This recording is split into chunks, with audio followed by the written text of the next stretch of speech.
Good afternoon, everyone. I'm very excited to welcome you to our first presentation in our What Matters to Me and Why series with Katrina Burgess on migrant journeys in the Americas. My name is Marianne Hunt, and I'm the Director of Lifelong Learning and Travel in the Office of Alumni Engagement. What Matters to Me and Why is a series of virtual presentations followed by discussion that goes beyond the great research we've heard about to give our community a chance to get to know how our faculty came to their topics and, in their own words, what inspires and is important to them. Not only is this the first in our spring series, we plan this topic to coincide with Global Tufts Month. So a special welcome to our alumni who are joining us from around the world. We hear much about migrants and migrations in our daily news, but Professor Burgess's new project will challenge us to see this topic from a different perspective. But before I introduce Professor Burgess, I'd like to quickly go over a couple of housekeeping items. You'll notice your audio and video has been turned off to eliminate distraction and disruption from background noise. We will have a Q&A session after the presentation, and if you'd like to ask a question, please do so using the Q&A function on the lower right portion of your screen. You'll notice closed captioning is on. If you'd like to turn this feature off, click Live Transcript at the bottom right-hand portion of your screen and click on Hide Subtitles. If you enjoyed this presentation, and I'm sure you will, please check out the Tufts Alumni YouTube channel for recordings of past faculty webinars and alumni presentations. My colleague Amy will post a link to that channel in the chat now. Lastly, I'd like to call attention to our community values. Our goal is to create an environment where everyone feels welcome to ask questions and participate in respectful conversation. Amy is going to post those values now. Thank you, Amy. Now I'm very pleased to introduce Professor Katrina Burgess. Katrina Burgess is Associate Professor of Political Economy and Director of the Henry J. Lear Institute of Migration and Human Security at the Fletcher School. She's the author of 2 award-winning books, Courting Migrants, How States Make Diasporas and Diasporas Make States, and Parties and Unions in the New Global Economy. She has published numerous articles and book chapters on labor politics, remittances, migration, and diasporas, including a recent co-authored article in Electoral Studies on political party outreach to voters abroad in 2019. In 2019, she wrote and produced Waylaid in Tijuana, a documentary about Haitian and Central American migrants whose journeys to the United States were disrupted by the shifts in US policy. Her current research addresses how migrants traveling north through the Americas assess risk, process that information regarding their prospects for entering their intended destinations, and the impact of restrictionist immigration policies on the US-Mexico border communities. Before coming to Fletcher, she taught at Brown, Syracuse University, UCLA, and the Autonomous Technological Institute of Mexico. Professor Burgess received a BA in Political Science from Swarthmore College, a master's degree in International Relations from the University of Southern California, and a PhD in Politics from Princeton. She has also served as Assistant Director of the US-Mexico Project at the Overseas Development Council in Washington, D.C., and Associate Director of the California-Mexico Project at USC in Los Angeles. So please help me welcome Professor Katrina Burgess. Thank you very much. It's a pleasure to be here. I'm really thrilled to see some familiar names on the list of participants. Hello, former students. And I'm delighted to share with all of you today. I'm calling the presentation Intersecting Journeys because I will talk a little bit about my own intellectual journey and then how it intersects with the journeys of the migrants that I am studying, particularly in this new project that I'm just launched starting in December. So let me first talk about my journey, pretty much since I came to Fletcher, which I'm a little horrified to realize will be 20 years this July. I arrived 20 years ago to Fletcher, and this is kind of an overview of how my research has evolved. So in terms of research topics, I started out focusing on the political economy of migrant remittances, which are the monies that migrants send back home to their families, friends, or communities.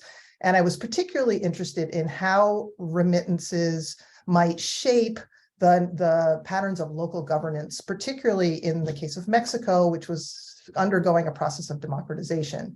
And I focused some of that research on a matching grant program that the Mexican government created, whereby for 1 peso submitted by a migrant association for a community development project, the Mexican government would match 3 pesos. And so it was this really interesting transnational public-private partnership.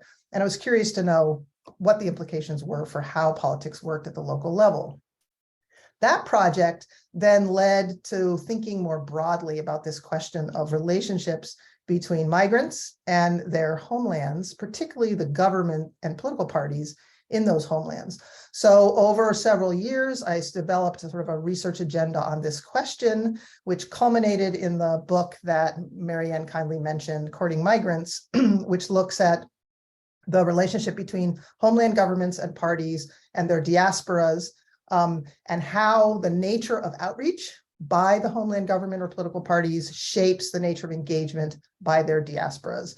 And I look at that in 4 cases: Mexico, Dominican Republic, Philippines, and Turkey. In the middle of, well, toward the end of writing that book, I was also involved in a project at the Lear Institute, which I now direct at the Fletcher School, on a project on transit migration. And funded by the Carnegie Corporation. And some colleagues were looking at Greece as a case of a transit state. And I was working with Professor Jacobson, focused on the case of Mexico as a transit state. And as we developed some workshops with NGOs, government officials, business people in Monterrey, Mexico, and Tijuana. And we came sort of to the end of this project and had a little money left over. And I really wanted to be working on my book. That was my main priority at that point, but I needed to spend this $15,000. And so I reached out to a filmmaker who had expressed interest in working with us on migration and said, hey, you want to go to Tijuana and shoot some footage? And that resulted in the documentary that wrote and produced, which I'll talk a little bit more later. And then through the documentary, I started to develop a new research agenda on forced displacement in the Americas. And the project I'm going to elaborate on more today is the current iteration of that larger research agenda. Along with this sort of shift and evolution in my research topics, I've also kind of undergone an evolution in the type of research output that I'm focusing on. You know, I was trained as a political scientist. Most of my career, I've written books, published academic articles that you have to submit for peer review, sort of standard procedure for an academic. But through the film and also through becoming director of Lear, after initially becoming more involved in Lear, I've kind of branched out. I'm still doing the academic work, but the film was transformative for me. It was really a transformative experience, enabling me to kind of marry my analytical side with my creative side. And I also feel very strongly that multimedia is more likely to reach more people in a more meaningful way. So that was a really fortuitous, but rather transformative experience. And now what I'm really most interested in is contributing to and generating policy relevant applied research, which is actually hopefully going to speak to practitioners and policymakers who are formulating policies, carrying them out on the ground, and to look at the implications of those policies and how they might be improved. So this current project is very much in that space, even though hopefully I'll also get a nice academic article out of it, article or two. So let me now talk a little bit about this documentary. A few of you I know have seen it, and it is available on YouTube. So if anyone's interested in watching it, unfortunately I didn't. If the organizers could go to waylaidintijuana.net, you can find the link and maybe post it in the chat.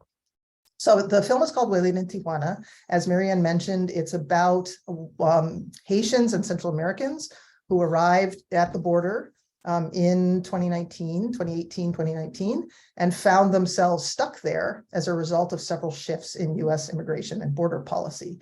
And what we do in the film, for the most of the film, is essentially kind of telling the personal stories of some of these Haitians and Central Americans, both about why they left home, what their journeys were like, and then what they experienced once they got to Tijuana, specifically how that interacts with US policy.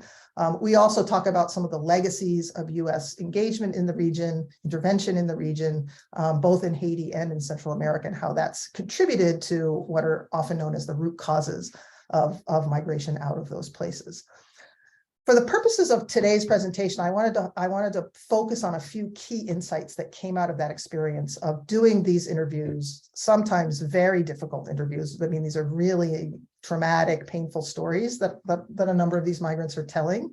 But that also made it really more meaningful than a lot of the other academic research I've done. And three key insights came out of that. One is that most migrants don't want to leave home. Right? I think the narrative tends to be that people are coming here because they want better economic opportunities. And so it really is a voluntary decision that they're taking, that there's a culture of migration in some places, which is true.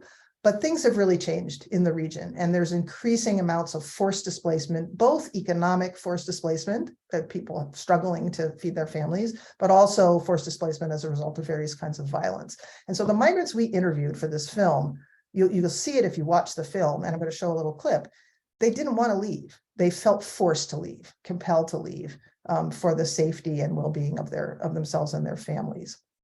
The other thing that is becoming patently obvious and really comes out very clearly in the film as well is that migrant journeys have become increasingly perilous.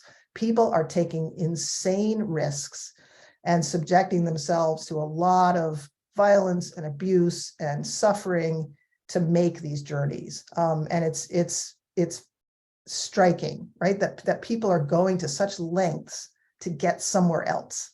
Right. And this is very relevant to the project that I'm doing now, because so why are they aware of the risks? And if so, why are they taking them when they know what might be coming?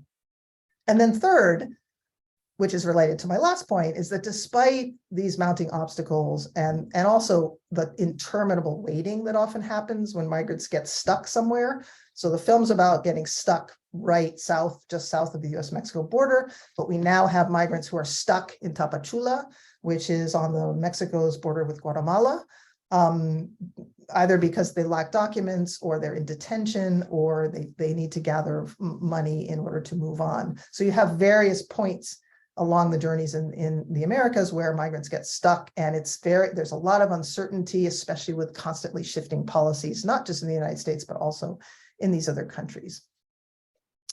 So let me show you a short clip from the film that I think illustrates all three of these points. Pues mi vida en El Salvador, yo viví una vida tranquila, muy tranquila. Trabajaba para mis hijos, vivía para ellos, pero de repente, pues lo que me hizo salir de El Salvador fue la situación de las maras. Golpearon a mi hijo salvajemente, sin más me lo matan. Mi hijo no podía salir porque ya estaban afuera todos. Era una amenaza tras amenaza, extorsión tras extorsión. Mi hijo es especial, tiene retraso mental moderado. Pues en vista de eso, un día de tantos agarré valor y dejé mi casa con todo. Y me vine a emigrar para acá, con rumbo hacia los Estados Unidos, esperando en Dios que me dé un asilo para que mi hijo tenga una mejor vida. Eso fue lo que me hizo emigrar hasta aquí, dejando todo lo que yo tenía, mis cositas que me habían costado toda mi vida. Pero vale más la vida de mi hijo. Por eso ando aquí, en este país. So that's just one example of the kinds of really painful stories that the migrants in the film are telling, and that inspired me to try to delve more deeply into these questions of risk and hope, right? And one of the things that also, the more you study these policies and their impacts, what becomes increasingly obvious is that the United States, for some time, has been engaging in what most of the critics refer to as a policy of prevention through deterrence. This kind of went on steroids during the Trump administration, but it's not a new idea. This has been around for quite a while. And essentially the idea is to send signals to migrants that, one, it's dangerous, don't come. And two, if you come, it's going to be really hard to get in. And you're going to have to put up with a lot of suffering and detention and et cetera, before, there's a very slight chance you'll get in. And even if you do, you're going to have to go through this horrible process. So just stay home, right? This is the idea behind prevention through deterrence. And what I have on the slide are sort of listing a number of examples of this, right? So on the US-Mexico border, what we've seen is as the formal official points of entries have become increasingly securitized, higher walls, more fences, more monitoring, migrants are pushed into increasingly dangerous routes through isolated deserts where it gets incredibly hot and they don't have enough water. And so there's been a rise, really since the 90s, a steady rise in the numbers of migrant deaths in the desert, in between the formal points of entry. Another is subjecting migrants to longer periods of detention. And one of the famous experiences that migrants go through when they come to the US is they get stuck in the hielera, the freezer, which is a detention cell where the temperatures are very low and they have these silver blankets that they have to huddle under, and it's famous. Another is sending migrants back to Mexico to wait or try again. This was a policy put in place by the Trump administration and was only very recently abandoned after the Biden administrations tried to stop it, and then there was a court case that prevented them from stopping it, and it went back and forth for several years before it was finally terminated. Pressuring other countries to stop migrants before they get near the US border. This has become a common practice, something that the EU is also doing on the other side of the Atlantic. And then spending actually a lot of money to launch public relations campaigns trying to convince migrants not to come, right? That the State Department engages in some of these, essentially telling them about the dangers and the very slim chance that they're going to get in if they don't have the proper documents, et cetera. So these are some of the examples of what some of us call the policy of prevention through deterrence. And I'm increasingly convinced that it doesn't work. And so one of the motivators for this new project that I'm doing is to generate data. My hypothesis is that it doesn't work, but we really don't have very much data. There are a lot of statements made about why migrants come when they do, the impact of policy changes, of policy pronouncements in the US. I'll give you a very recent example. When the Biden administration was offering humanitarian parole to Venezuelans to cross despite a restrictive policy known as Title 42, which basically allows the United States to send people back immediately, even without any hearing. Venezuelans were being led into the United States because the US is not able to deport them back to Venezuela because of our relationship with their government. And the discourse was that that's why so many Venezuelans were showing up at the US-Mexico border. It's quite sure that that's part of what's going on, but I think it's probably a lot more complex than that. And even when restrictions are increased, people still keep coming. Maybe not in the same numbers, maybe not in the same route, but people are still coming because I think there's something much deeper going on, and that's what this new project is trying to get at. So some of the untested assumptions about information that migrants are getting is, one, are they aware of the dangers? If so, to what extent? And second, are they migrating despite the dangers, which is my hypothesis. And that's what I've seen in my own personal experiences talking to migrants, is that they might not know exactly what's going to happen, but people know, for example, that the Darien Gap, which is this horrible passage through a jungle between Colombia and Panama, where there are no roads and a lot of people die along the way. Thousands and thousands of migrants are going through that jungle. And I'm quite, we'll see, right? We'll see in our research, but I think a lot of them are aware that it's dangerous and unpleasant.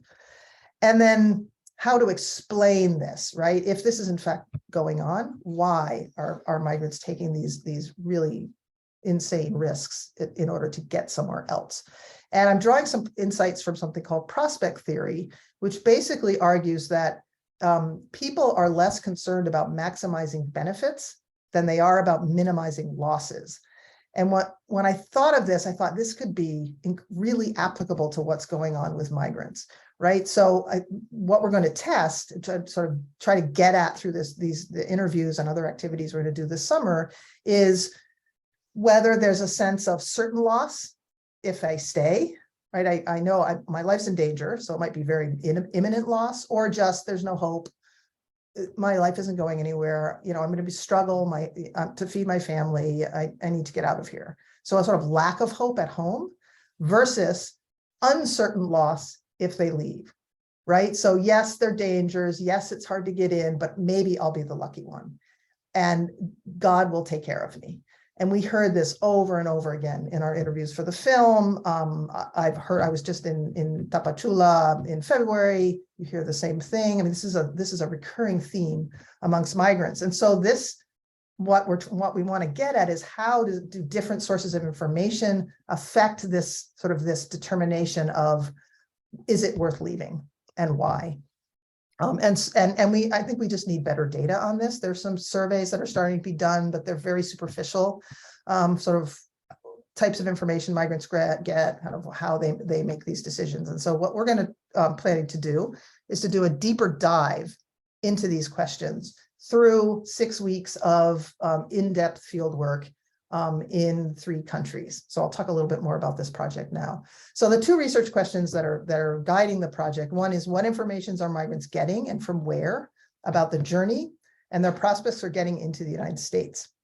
And 2, how does this information affect their decision-making at a number of points, right? First, the decision to leave in the first place, and then the decision of where to go, how to get there, what is their intended destination? Does that change along the way? And if so, why? These are some of the questions we'd like to tease out through more in-depth sort of ethnographic research. And so I got a very nice grant from Tufts Springboard. So thank you, Springboard, to do a pilot project on this, which will involve summer field research at 6 sites along migratory routes through Colombia, Costa Rica, and Mexico. And I'll show you some maps showing you where exactly we'll be researching. And so we're in the process of recruiting 8 bilingual Fletcher students. We have offers out. We had really good applications. So we're hoping to put together a team of Fletcher students, all of whom have a highly proficient Spanish language speaking ability, so that they can do interviews in language, not rely on interpreters. And they will spend 6 weeks volunteering with local partners, which may be a migrant shelter or a migrant service provider, depending on the context, and conducting open-ended interviews and group activities with migrants. And I was just in Costa Rica trying to set up the sites there and develop a relationship with local partners. In Mexico, we'll be working with 2 migrant shelters where the students will live and volunteer for 6 weeks. And do their research there as well. And then once we've gathered what will be a lot of qualitative data, we will code it, analyze it, and compile it into reports and policy briefs. Ideally, hopefully be able to do some meetings with policymakers in Washington to discuss our results and some of their implications for US policy. So I'll close just showing you a few maps of where we're going to be for this project. So this is, obviously, it's a map of the Americas, but I want you to focus in on Colombia. We haven't identified our sites in Colombia yet. I'm working with a colleague, Professor Kim Howe, who's based at Feinstein, but also is a senior fellow at the Lear Institute. And she's working with a couple of Fletcher students to pin down our sites. But what I think where we're probably going to be is somewhere along the route from Cucuta, which is right on the Venezuela-Colombia border, to the Darien Gap, which is on the other side, right before, get going towards Panama. So one site there, and then possibly Ipiales, which is a town on the border with Ecuador, or maybe Medellin. We haven't quite decided where we're going to be in Colombia, but that will become clear in the next month or so.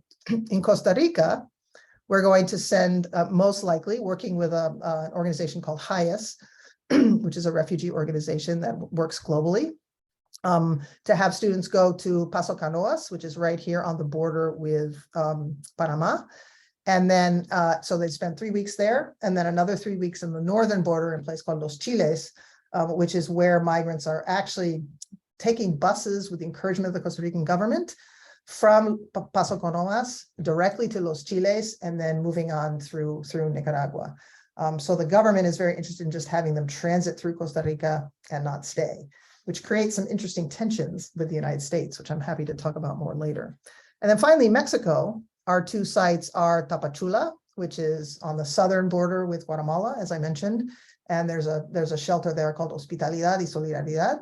And the students will be living there, volunteering and conducting research, and then possibly also interacting with migrants that are being offered services by the International Rescue Committee, which has a new program called Emergency Brigades, where they go out and find migrants who don't have shelter but need services, who are in the park or sleeping on the streets, which is pretty prevalent in Tapachula. And then finally in Tijuana, we'll be working with a long-established shelter called Casa de Migrante. The director of the shelter, Father Pat, as he's known, is one of our respondents in the film. So I think I'll stop there, and I'm really happy to take any questions or comments. Great, thank you so much, Katrina. Appreciate that. And it's open for questions. Reminder, you can put them into the Q&A feature in the lower right hand. In the meantime, I wanted to ask you a little bit about the filmmaking process, and what the clip that you showed is very powerful from the film angle, and it was very striking. And that's, I don't think you're training, but like, how did you kind of come to this medium, and what challenges maybe you face in kind of translating your political science mind to a filmmaker mind? Sure. No, I'm happy to talk about that. I mean, it worked because I was working with a wonderful team, a professional cinematographer, Tim Ouellette, who also directed the film. And so he's responsible for the angles. Like, I mean, he had an amazing camera, and so he knows his art of cinematography, and has a lot of experience, obviously, in doing this kind of filming. I mean, he does a lot. He's a documentary filmmaker, but he's done work with major news organizations and other sort of major outlets. So he's a professional. He also teaches at Northeastern. And so he was part of the team. And then the other key member of the team is Aida Silva, who's from Tijuana. She's a sociologist, and she's worked a lot with migrants, but she also has a degree in communications. So sort of I was the political scientist with no experience. Tim was the filmmaker with a ton of film experience, and Aida had a little bit of both. Plus, she knew the local context. She's the one who got us all the interviews, and connected us with the key organizations, and really kind of unlocked the door to access, which is a challenge when you're doing these kinds of interviews. You need to communicate that you can be trusted, that the migrants are safe sharing their stories with you. So that was a bit of a process, but it was made so much easier by the fact that we were working with Aida, who already kind of was a known quantity locally, and had her network was really, really invaluable.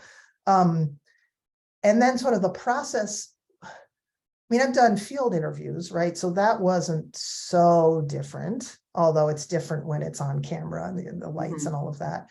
But the part that was, I in some ways enjoyed more than anything else, was the editing process, right? Because we shot 15 hours of interview footage.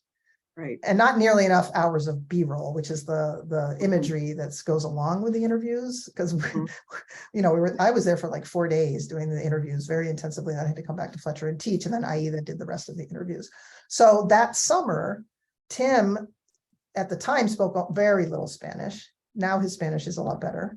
But he couldn't really be involved in the editing because he didn't understand what people were saying. So Aida and I got 15 hours worth of interview footage transcripts, and basically went through it and cut and pasted and sort of essentially constructed the narrative post hoc, because we didn't even know what we were going to discover when we went there. We happened to be in Tijuana right when the Trump administration was starting to implement what's called the Remain in Mexico project, or MPP, which is the policy of sending people back to wait for their court hearings in Mexico.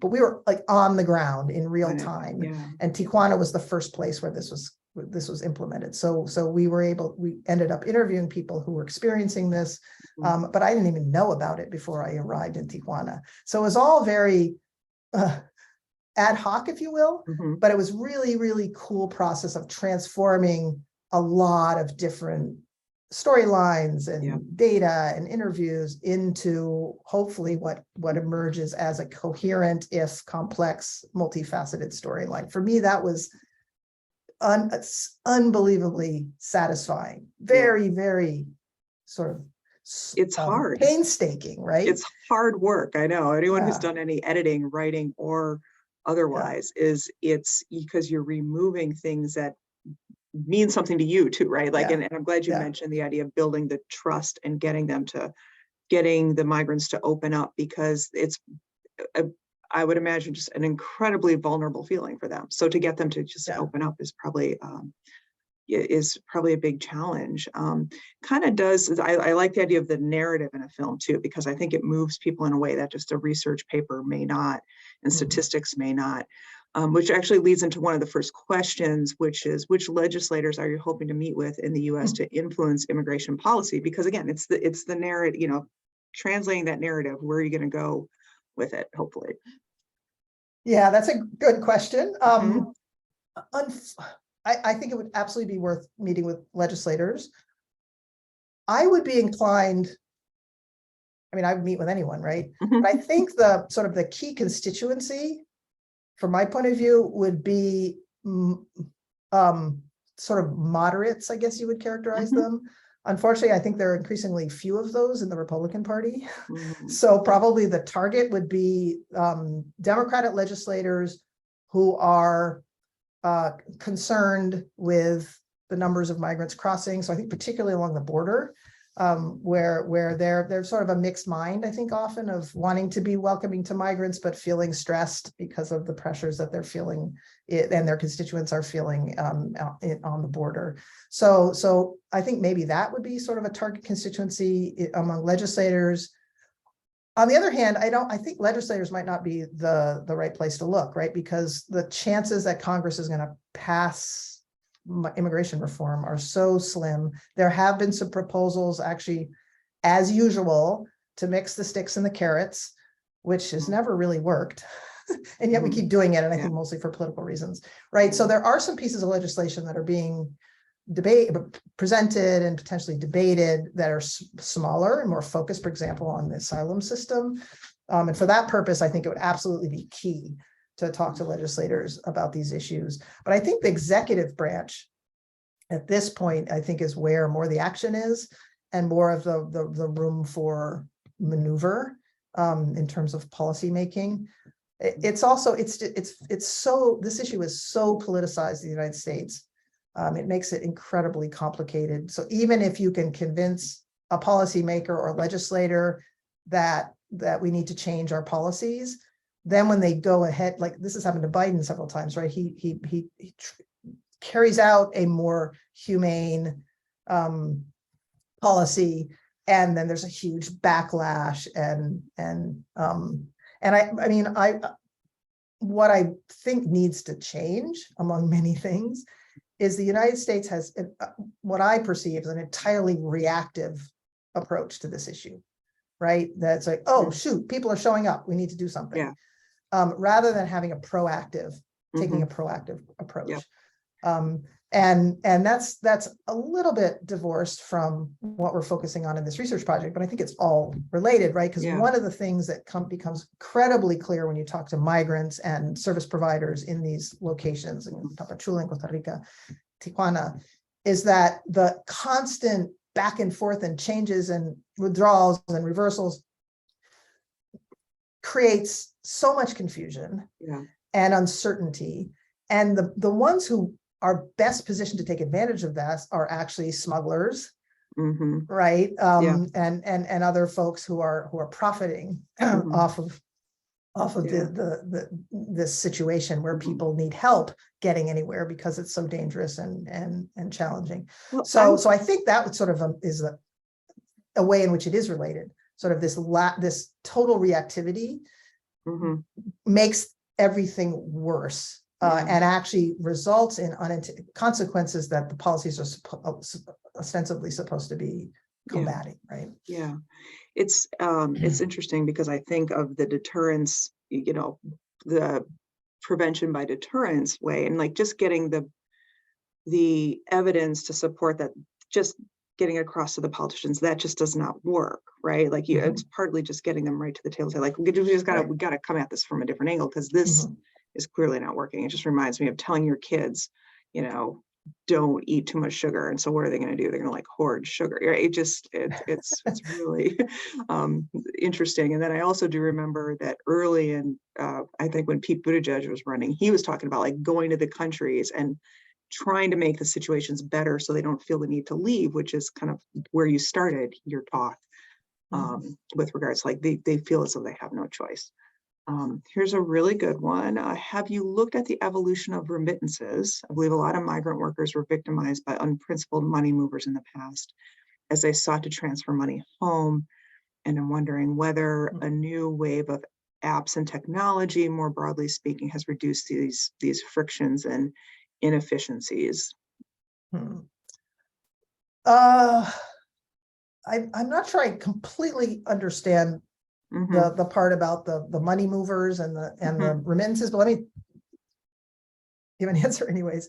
My understanding is that at least in the context of the Americas, I know this works different elsewhere, but in terms of migrants sending money from the United States to Latin America, is the transfer of remittances, the biggest issue has been the cost.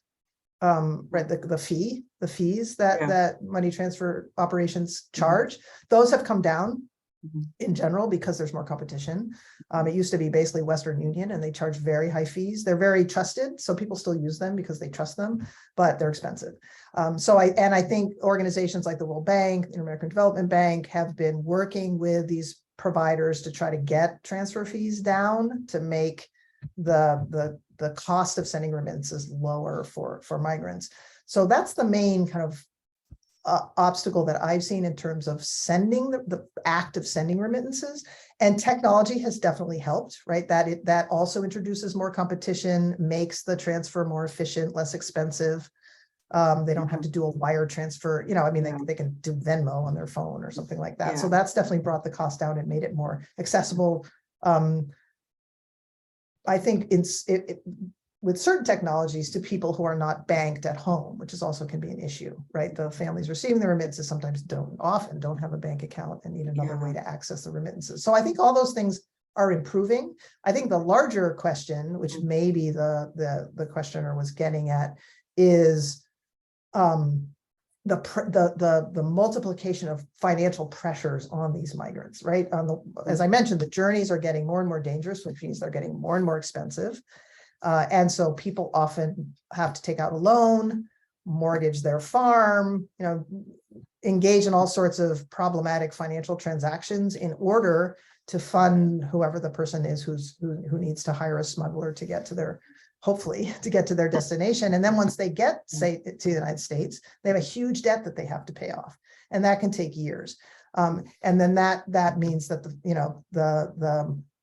the purposes for which remittances were originally intended do not get met for a while. And then so many of these migrants don't make it either at all because they lose their lives, or they get stuck, or they get deported. And so they've spent all that money, they've accumulated all that debt. Now what do? Often the only option is to try again. And so it just again in this vicious cycle of debt, and then more debt to pay off the debt, et cetera. So that larger context is extremely problematic. But I think it's somewhat separate from the act of transferring money. Yeah. At least in my experience. Okay, thank you. This is an interesting question. So regarding like Costa Rica and Mexico, can you expand on how the transit countries, I assume they mean that the countries that they're going through, their politics because of course it's not just our politics, it's all the countries they have to go through, shape and modulate that experience for Yeah, them? no, that's a great question. And one of the things to keep in mind is that their politics, not entirely, but to a significant degree, are actually closely tied to US politics, right, or policies, right? So the US has been engaging in what's sometimes referred to as an externalization of our border policies. And as I mentioned, the EU is doing exactly the same thing, right? Where working with, through sticks and carrots, working with our southern neighbors to take on some of the responsibility for stopping people, detaining people, deporting people back to their country of origin, right? And so and largely just to push the problem away from the US-Mexico border, because that's when it becomes highly politicized. And so to push it as farther and farther south. And so this has been going on for decades, but again, it kind of went on steroids under Trump. And particularly he used sticks more than carrots, right? If you don't stop the caravans, for example, these large groups of migrants who were showing up in Tijuana at the time when we were doing the filming, we will revoke, we won't renegotiate the free trade agreement, we'll slap tariffs on you. So using trade sanctions as a threat to get Mexico to act more sort of on the US behalf and stopping migrants. And similarly in Costa Rica, I mean, it's just moving south. The other thing the US does, though, which also gets reflected in the domestic politics and policy making of these countries, is the carrot side is to provide support to these countries to absorb some of these migrants, more of these migrants, right? So investing in developing a better asylum infrastructure, often through the UNHCR, the UN High Commission on Refugees, the International Organization of Migration. They have I was not actually aware of how significant a presence they have in all three countries that we're working in. A little less so in Tijuana, but in Tapachula, in Costa Rica, I mean, they are the key actors in this space, and they work really closely with the governments. The shelter we're staying in or working in Tapachula was entirely, it's about 2 years old. It's a very impressive structure and operation, entirely financed by UNHCR. So, and most of UNHCR's funding comes from the United States. So sort of an indirect carrot mechanism so not just to detain people and deport them, but also to provide asylum to people who are fleeing some sort of persecution. So that then gets reflected in the policies and politics of these countries. In the case of Mexico, they elected a leftist president in 2018 who came into office with a very welcoming discourse to immigrants. And that rather quickly shifted when the caravans started happening and the US government put really intense pressure on that government to change their tune and start to start detaining and deporting more people. So, and much to the dismay of human rights NGOs, migrant NGOs in Mexico. And then in Costa Rica, they recently had a change in government to a more conservative president who has been changing the discourse and the policies. And I mentioned this policy of supporting, encouraging people to get on a bus on the southern border and go directly. It's like, I guess, like a 10, 11-hour bus ride, go directly to the north and then start crossing into Nicaragua. At the same time, UNHCR and IOM are very present in Costa Rica as well. They are funding a lot of non-governmental organizations. There isn't really the shelter network in either Costa Rica or Colombia that you find in Mexico. But yes, I mean, the other thing that's happening, right, is that as larger numbers of people are passing through, it elicits a xenophobic reaction, right? So one of the reasons for this, I learned this last week, for this bus policy is that initially migrants were passing through San Jose, the capital city where most Costa Ricans live. And they didn't have a place to stay. They didn't have work authorization. So they were on the streets, either trying to clean the cars or begging. And that elicited a negative reaction amongst the population. And so the president, for political reasons, thought, let's get them out of San Jose and have them, I think they stopped very briefly just outside San Jose, but then they keep going. And it's changed. So now when I was there, I'm sure there were some Nicaraguans who are hard, it's sort of hard to tell until you talk to them, whether they're Costa Rican or Nicaraguan, but there wasn't the kind of presence that in Tapachula was notable, especially in Tapachula, the numbers of Haitians is remarkable. I mean, there are people from everywhere, but the most striking thing was Haitians. Probably some of them were also Africans. But migrants are clearly visible in San Jose, not at least in the areas that I was in. This is an interesting question. I hope you can clarify. Why not encourage migrants to apply from their home country and not make the dangerous journey? Do they feel it would just take too long to process through the normal method? So maybe start with like what the normal method would be as a starting point. Yeah, I've had to learn this in the last few years because, I used to do labor migration and it's a whole different literature, category, policy, infrastructure, et cetera. So I'll do my best to explain this. So in the case of the US, it's different in every country, which also makes it confusing. Refugee status is something that is applied to groups of people. And then they have to get, as I understand it, they get vetted by UNHCR. And then once they're sort of approved as being legitimate refugees, then they get placed somewhere to be resettled. Asylum is something that you have to apply for on US territory, at least sort of according to the usual process. If you have a visa of some sort, you can fly to the US. And then once you're on US soil, ask for asylum. That's an affirmative asylum case. Then you're not put into expedited removal proceedings, right? You get to sort of argue out your case. If you don't have documentation, which means you're probably going to, well, now increasingly people are trying to come on boats. But if you're doing the traditional land route, which is mostly to come through Mexico, and you show up the border and you don't have documents and you ask for asylum, then it's a defensive asylum claim, and you are immediately put into detention and expedited removal proceedings, kind of pending what happens with your case. So that's the usual procedure.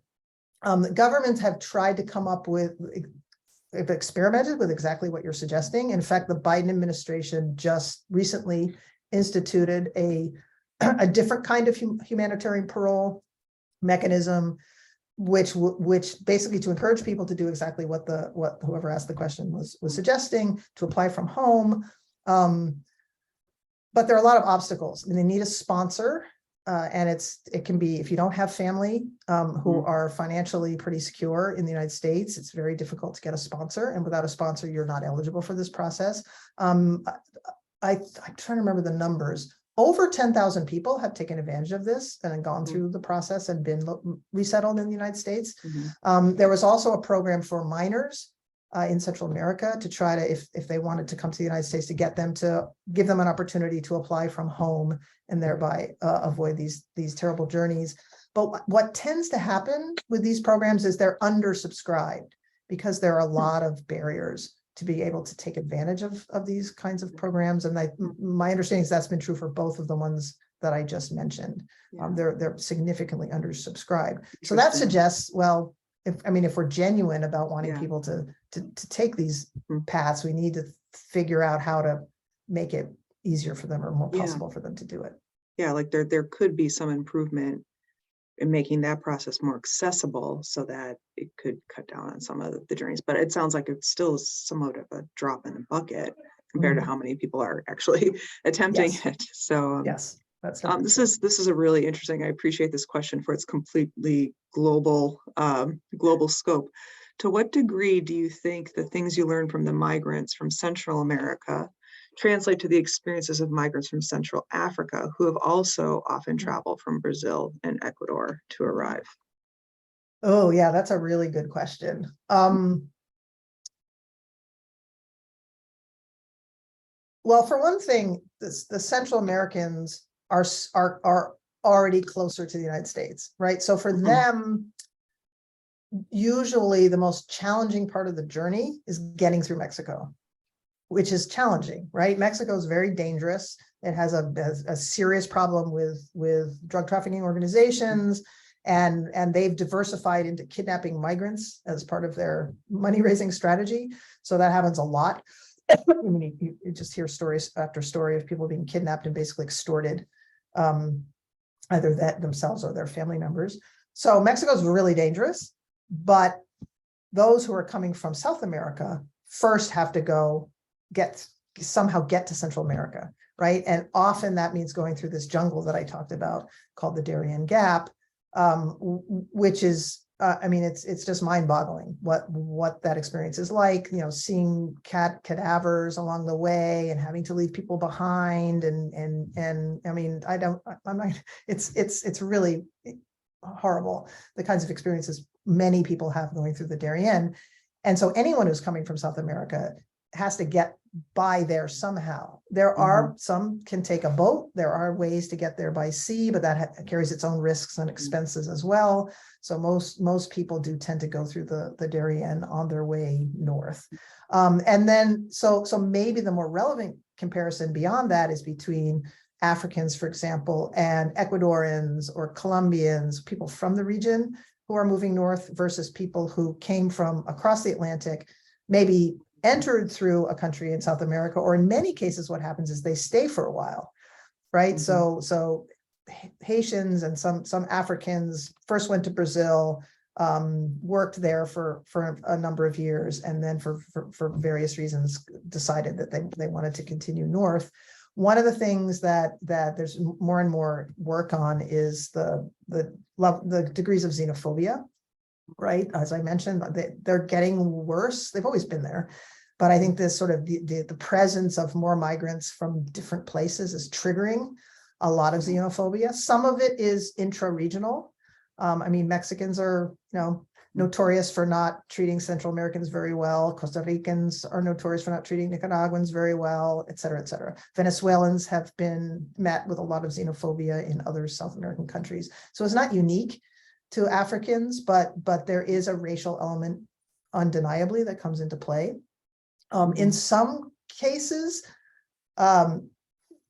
migrants of African descent, this happened in Tijuana initially, right? They were sort of seen as different and exotic. They were also generally quite well educated. So there's a class dimension that comes into play. So they were actually embraced with more open arms than the Central Americans. But once they're there for a while and they're trying to get an apartment and they're trying to get a job, and the sort of socioeconomic composition of the population shifts, then you start to see, unfortunately, these more xenophobic reactions. And then one final point I'll make is the cost of the journey for transatlantic migrants is astronomical. They have to rely on pretty sophisticated smuggling operations, which also carry their own set of risks. Yeah. So we have a few more questions, and we're not going to get to all of them, but I think this one's kind of maybe like a quicker answer. So maybe we can get this and another one. Is it known what % of immigrants arrive financially whole compared to those who arrive with the burden of debt? Thinking about Venezuela in particular, this particular questioner. Wow, there are probably some numbers out there, although they're going to be partial. Yeah.